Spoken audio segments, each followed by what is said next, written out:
Kita ketemu lagi di Ajim Talk bersama dengan saya dan juga Bung Kahar. Bung Kahar, apa kabarnya? Ya, kabar baik, Bang Azim. Baik, kabar kita baik, tapi ternyata kabar UMP yang baru saja ditetapkan oleh pemerintah di berbagai daerah ternyata kurang baik, Bung Kahar. Ya, terkait dengan UMP 2023 yang baru saja ditetapkan kemarin per tanggal 28 November 2022 di berbagai daerah ternyata jauh dari harapan, di mana sesuai dengan Permenaker 18 tahun 2022, pemerintah memberi kisaran angka di 10% gitu. Tapi ternyata dari berbagai provinsi yang kita dapatkan datanya jauh di bawah 10%. Tanggapan Anda seperti apa? Ya, terkait dengan hal ini sebenarnya banyak elemen gerakan serikat buruh sudah menyatakan sikapnya begitu ya. Termasuk di dalamnya adalah KSPI, Konfederasi Serikat Pekerja Indonesia, di mana KSPI melalui presidennya, Bung Said Iqbal, itu sudah secara tegas menyatakan terkait dengan penolakannya terhadap kenaikan upah minimum provinsi di tahun ini. Mengapa demikian? Karena kenaikannya itu masih jauh dari apa yang dituntut oleh kaum buruh, di mana kaum buruh menuntut 13%. Dan dasar dari tuntutan 13% itu juga punya landasan yang sangat kuat begitu, yaitu terkait dengan pertumbuhan ekonomi dan kemudian juga terkait dengan inflasi. Nah, artinya ketika kemudian kita melihat di hampir semua daerah penetapan upah minimum provinsi itu masih jauh dari angka 10%, maka itu mengindikasikan kenaikan upah minimum di tahun 2023 itu tidak sebanding dengan adanya inflasi yang melonjak tinggi dan kemudian juga adanya pertumbuhan ekonomi. Jadi masih di bawah dua hal itu. Nah, bahkan di beberapa daerah itu kenaikan upah minimumnya masih di bawah inflasi. Kalau kemudian kenaikan upah minimumnya di bawah inflasi, maka kita bisa tegaskan, kita bisa nyatakan bahwa kenaikan upah minimum masih jauh, masih kurang dari pemenuhan kebutuhan hidup. Jadi kenaikan harga-harga itu tidak sebanding begitu dengan kenaikan upah minimum. Itu yang pertama. Yang kedua, kita juga masih menyoroti begitu ya terkait dengan penggunaan data inflasinya. Yang diharapkan oleh kaum buruh, inflasi yang digunakan adalah inflasi tahun berjalan.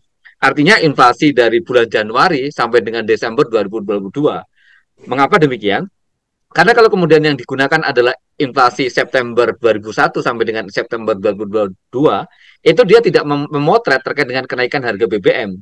Karena kita masih ingat betul kenaikan harga BBM itu punya dampak di bulan Oktober.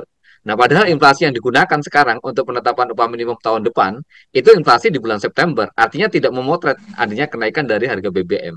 Nah, itu yang kemudian kita sesalkan begitu terkait dengan kenaikan yang terjadi hari ini, yang masih jauh dari pemenuhan kebutuhan hidup karena nilainya masih di bawah inflasi dan pertumbuhan ekonomi. Itu Bung Azim yang menjadi sikap dari gerakan buruh di Indonesia. Kita bicara UMP gitu kan. Khusus di DKI Jakarta itu kan yang sebenarnya menjadi barometer bagi kawan-kawan buruh di daerah lainnya, tapi ternyata di DKI Jakarta sendiri hanya naik sebesar 5,6% atau menjadi sekitar 4,9 jutaan. Ini tanggapan kawan-kawan buruh seperti apa? Ya, gerakan buruh bahkan juga mengecam keras begitu ya, mengecam dan kemudian menyesalkan sikap dari pejabat Gubernur DKI Jakarta yang hanya menaikkan 5,6% atau sekitar 4,9 juta itu. Itu kita sesalkan dan kita menganggap kenaikan sebesar itu tidak punya empati begitu terhadap kaum buruh. Mengapa? Karena tadi kebutuhan hidup di Jakarta itu relatif tinggi dan seperti yang saya katakan tadi, kenaikan upah hanya 5,6% itu malah jauh masih di bawah inflasi begitu. Kita memprediksi atau perkiraan dari beberapa elemen dan juga perkiraan dari KSPI dan Partai Buruh itu inflasi sampai dengan Desember sampai dengan Desember nanti besarnya adalah 6,5%. Kalau kemudian kenaikannya 5,6% itu masih di bawah dari nilai inflasi begitu untuk kenaikan UMP DKI Jakarta.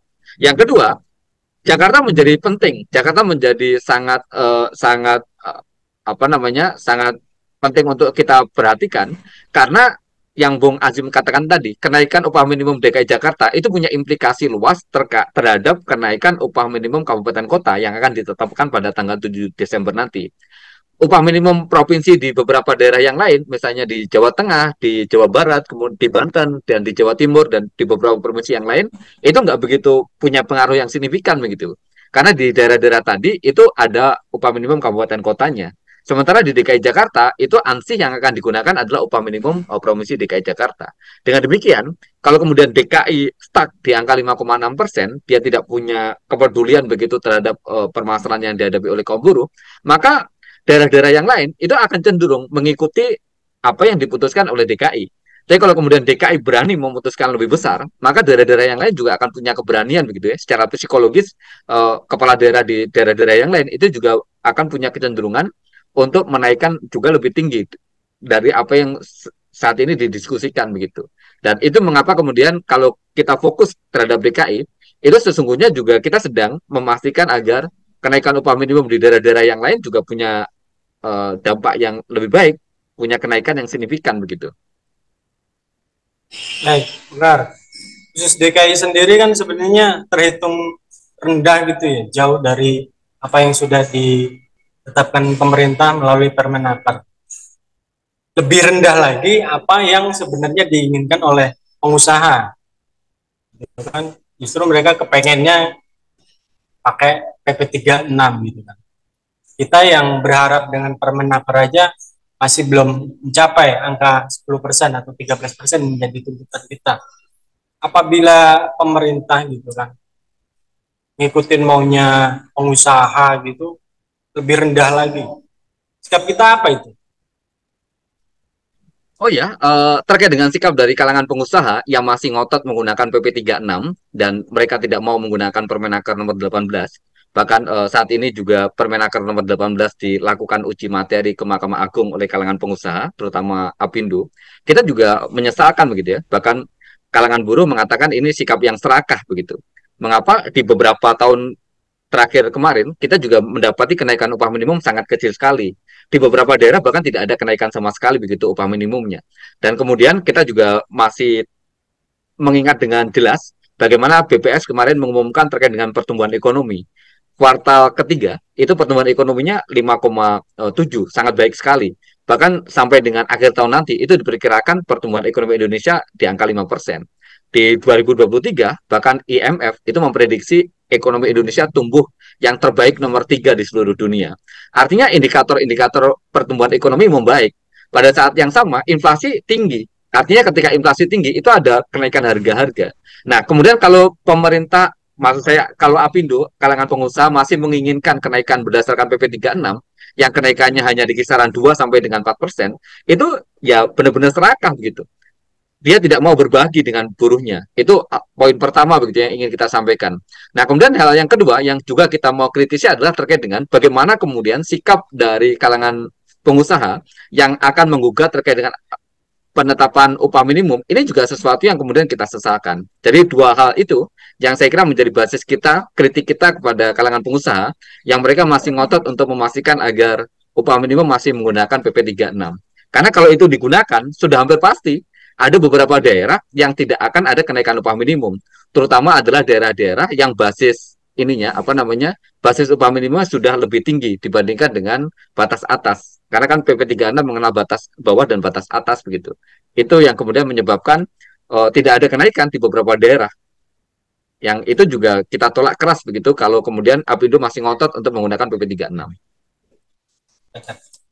Enggak, terkait dengan apa yang sudah ditetapkan oleh pemerintah daerah di masing-masing provinsi dan juga sikap ngotot dari pengusaha yang tetap kepengennya pakai PP 36. Tindak lanjut apa yang akan dilakukan oleh kawan-kawan buruh nantinya?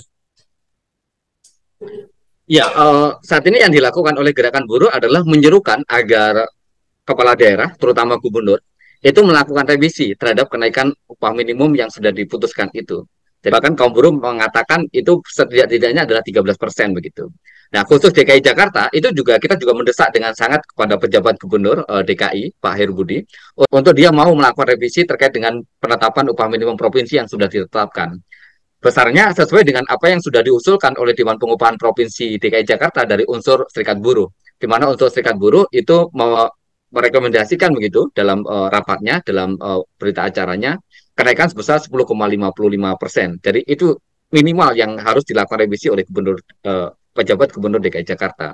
Dan saya kira pejabat gubernur DKI Jakarta tidak perlu berkecil hati begitu ya, atau tidak perlu merasa bahwa dia dikalahkan ketika kemudian dia melakukan revisi, karena gubernur sebelumnya Anies Baswedan itu juga pernah melakukan revisi terkait dengan putusan UMP di DKI Jakarta. Jadi itu bukan hal yang tabu untuk melakukan revisi terkait dengan penetapan upah minimum provinsi, apalagi kalau kemudian revisi itu ditujukan untuk meningkatkan kesejahteraan dari kaum buruh. Yang kedua, kaum buruh juga di minggu depan sudah menyerukan akan melakukan aksi besar-besaran manakala tuntutan terkait dengan revisi upah minimum provinsi itu tidak dipenuhi begitu. Dan apalagi tanggal 7 Desember nanti itu ada penetapan upah minimum kabupaten kota. Dan bersamaan dengan itu pula, pastilah kaum buruh juga akan melakukan pengawalan, pastilah kaum buruh juga ingin memastikan agar kenaikan upah minimum kabupaten kota di masing-masing daerah itu tidak seburuk yang ditetapkan di upah minimum provinsi. Maka aksi-aksi besar juga akan dilakukan pada depan ini sekaligus untuk memastikan agar kenaikan upah benar-benar layak, kenaikan upah benar-benar bisa memenuhi kebutuhan hidup. Saya kira itu, Bung Azim.